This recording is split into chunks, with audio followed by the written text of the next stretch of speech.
The Alchemist, by Paulo Coelho. Part 1. The boy's name was Santiago. Dusk was falling as the boy arrived with his herd at an abandoned church. The roof had fallen in long ago, and an enormous sycamore had grown on the spot where the sacristy had once stood. He decided to spend the night there. He saw to it that all the sheep entered through the ruined gate, and then laid some planks across it to prevent the flock from wandering away during the night. There were no wolves in the region, but once an animal had strayed during the night, and the boy had had to spend the entire next day searching for it. He swept the floor with his jacket and lay down, using the book he had just finished reading as a pillow.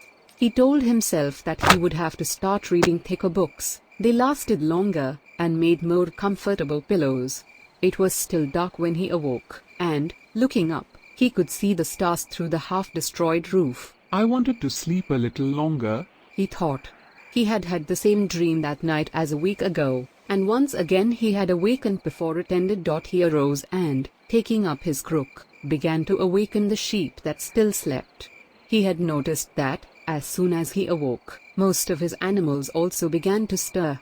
It was as if some mysterious energy bound his life to that of the sheep, with whom he had spent the past 2 years, leading them through the countryside in search of food and water.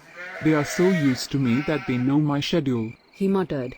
Thinking about that for a moment, he realized that it could be the other way around, that it was he who had become accustomed to their schedule.